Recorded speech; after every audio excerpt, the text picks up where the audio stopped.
What's up, America? He's got a little mustache here. He's missing a mustache. This guy right here. So I wanted to talk about Donald Trump and his Pocahontas comment.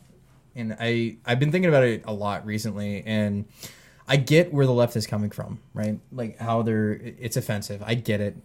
He's not, but here's the thing. He's not using it in a derogatory sense towards a Native American. He's using it in a derogatory sense to a woman who chose to claim to be Native American when she actually wasn't, to further her career or her academic life, whatever it was. Wasn't it on her application or something for college? Something, Harvard. I think she got into Harvard and she lied on her application. Right. And then she said the reason she believes that she's Native American is because her grandmother or someone had high cheekbones. Right. And because her grandmother's great-grandmother said that they were Native American. Okay, I'm sorry. Like, if you do not have the shade available to say I am Native American, like, look at me. I probably have some in my past, but I am white as shit. Yep. Right? I cannot claim to be black.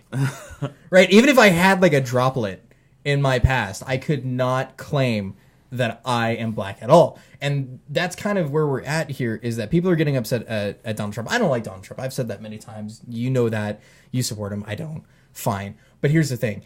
He's not wrong in calling her out on her bullshit, but he's wrong for the way he's doing it. By using Pocahontas in that way, it can offend people. I get that. He needs to change it around and say, look, she lied. She said she was Native American when she obviously wasn't. Right? She is not, like, many liberals would look at you and say, yeah, she's not the right shade. You don't get that level of shade that you need in order to consider yourself Native American, okay? Like, Michael could claim that he's Mexican. I could. You could, because, like, what, you're half, right? Quarter. Okay, dad. See? Like, exactly. So he could claim that he's Mexican, but he could also claim that he's black. Uh-huh. But she is obviously pasty white and can't claim that. Yeah, I mean, the left is literally opening Pandora's box right now. Yeah. So eventually it's going to come down. What if some white guy did a DNA test and found out that he was 20% black, but he's white as you? Just 20%. Oh, wait, that's wait. all I needed. I needed 20%. I got 20%. I got 20%. And a lot of the left is, especially black people on the left, they always talk about the one drop rule. You always hear that one drop rule. If is it really just one drop, like, or do you have to look black? Yeah, you have to look black, but they'll claim one drop when it's convenient. But then eventually, what if you did your DNA? You're like, oh, look at I that. got African blood. Or if I'm Native American, like I have more than, a quarter or whatever. Yeah. Or you want to claim, you want to try to get a scholarship through the NAACP. Exactly. So here's the thing. The only reason that anybody would claim on an application, especially for college, that they were one over the other is because they know they have a better chance if they did. So why would she choose to say I'm Native American if it wasn't to further her career or to further her academic or to get a leg up? And that's why I'm totally against, signing those little boxes that says everything. Yep, doing those, and I'm totally against what's that, affirmative action. Affirmative action. I mean, back in the day, it was necessary and important. I don't think it is as much as it is today. I think that most people get in because of their merits and their academic ability. Fine. Then we can get away from that. I think we can, but at the same time, like I said, the only reason Elizabeth Warren used it is because she knew she could get away with it, and she knew that it would make it look better on her application. Yeah. Because, like, if somebody straight up asked her, why did you check it? If you knew that you weren't even resembly close, like, if you were 80%, I would understand, but you're not. Like, you're not even half. At least over 50. At least over 50%, then I can understand. Okay, got it. But you weren't. Yeah, you're like... But you weren't at all. She's probably like 5%, Like, this much. Yeah, she uses it to benefit herself. So, based off of liberal logic, that would be cultural appropriation, and you should call her out on that. But nobody's doing that. They're only calling out Trump for what he said. Look, he was wrong, sure. But he's not wrong for criticizing her for saying that and doing that. Yeah, and everyone got upset, and I did a video on it yesterday on YouTube, and everyone's upset that he said it, but the left is just buying into exactly what Trump wants them to buy into. He does it every time. He is a super troll. He's a troll. I'll admit he is a troll. He knows what he's doing, especially on Twitter. Like, I don't like that he tweets. I really don't. I really wish he would hand it off to somebody else, and I've said this multiple times. I wish you would trade it off to somebody that knows what they're doing, so they stop making you stop making yourself look like an asshole. and stop doing that. But there are people out there that love it. They love the fact that they're having direct. Twitter's a great tool to have direct communication with. Yeah, no, I agree with that. I mean, it's good that we can have kind of that.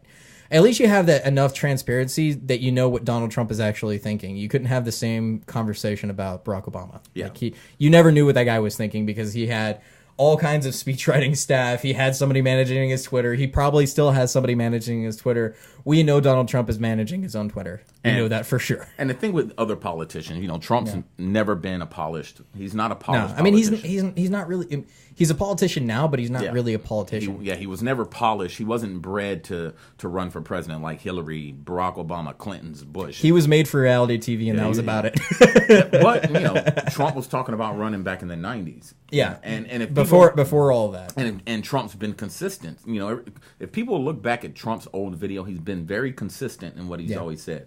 He talked about the border. He talked about we have a problem with Mexico. He talked about trade. He's been saying the same things for years. And I think one of the interesting things to take away from that is Floyd Mayweather's comment about that is like Donald Trump wasn't racist until he ran and he won. Yep. And so like everybody was happy with Donald Trump staying in his lane and being, you know, a reality TV star. But as soon as he started running, that's when all the shit ran downhill. And especially since he ran against Hillary Clinton because, you know, can't have a fair fight with her in the ring, right? Well, and the thing with Hillary, man, that just drove me crazy was when she ran against Barack Obama, she wasn't good enough. No, she wasn't good enough in 2008, but she was good enough for. She's good enough now, but when she ran against when she ran against King Obama, the black guy, no, it's the black guy's turn. We have to give it to him. You're next, though. Right. And they all had all their chips on the table for her. They had it down. They had it. She had it. Donald Trump's going to lose in a landslide. And the reason all these liberals and celebrities are pissed off is because they spent 90% of their time making fun of the guy. Right. They spent 90% of the time making fun of the guy. And then also the one guy that everybody's kind of hating on, Harvey Weinstein, has been giving Democrats money for like ever. Yeah. Didn't Hillary say in a letter to the DNC chair that if he wins, we're all going to be hanging from a noose? Yeah. So you got to think about the context. What was she saying? And she was making it overtly. Well, she was making it to the point to where he's going to expose a lot of shit. He's going to make the DNC look bad. Yep. And it's like, no, Hillary, you did that yourself all on your own. That's fine. You lost. You would have lost to Bernie Sanders if it would have been a fair fight. I mean, he talked about the swamp, draining the swamp. Yeah. And he's doing exactly that. He's probably just sitting back in his corner, sliding people notes. I know something. I know something. Yep, I know something. Like bringing all like Hoover era type thing. And she knew it. She knows. He gave her money. There had to be favors in there. And that's what people forget is like Donald Trump gave heavily to Democratic causes before he ran. Mm-hmm. So he was a businessman. You know, all major cities are ran by Democrats. So that's true. I mean, if you want to get things done, if he wanted to get his things done, especially in New York. Now he might. I wouldn't call him 100% a Democrat. He was. I think he was more of a libertarian back then. What we call libertarian now. I still say he was a Democrat until he found that it was going to be easier to run as a Republican ticket. Yeah. Because they already had their runner. They knew they had their runner. They just had to make it look like they had other options, which they didn't. Yeah, I mean, liberal meltdowns are just. It's still happening. Yeah, I mean, Snoop a couple weeks ago did that video. F you, Donald Trump. F you, Donald Trump. Like, Snoop, you're 46 years old. Dude, just calm down. Just calm down, dude. You can't vote anyway. Smoke a little bit and calm the fuck down. You're a felon. You just calm down. It doesn't even matter to you. Yeah. Stop trying to make yourself relevant. And then, what's his name? Eminem tweeted out that he was upset that Donald Trump wasn't. He wasn't paying attention to me. I am upset that Donald Trump isn't giving me my time. Attention to me. Because he attacked a bunch of other people, and then like Eminem's like, "What about me, bro? What about me? I wanted my turn." And then no. Yeah. So anyway, I had to say something about that just because the whole, coming back to it, is just the whole thing is ridiculous that they're upset at Trump, but they're not upset at Elizabeth Warren for doing this thing in the first place. Because as we've all seen, it doesn't matter if it was 30 years ago or yesterday. If it's in your past, it's coming up, and then you're supposed to be able to be held accountable to that. So if we're going to do the same thing with things like Harvey Weinstein or even Kevin Spacey, Coiner. Exactly. Then why are we not applying the same to her? Because it's accountability for convenience. I guess so. Yeah, whatever's convenient to them at that time, they're gonna hold you accountable for it. If it's not convenient to them, they don't really care. I was watching Tucker today. Was it Tucker or Tucker one of those guys? Yeah.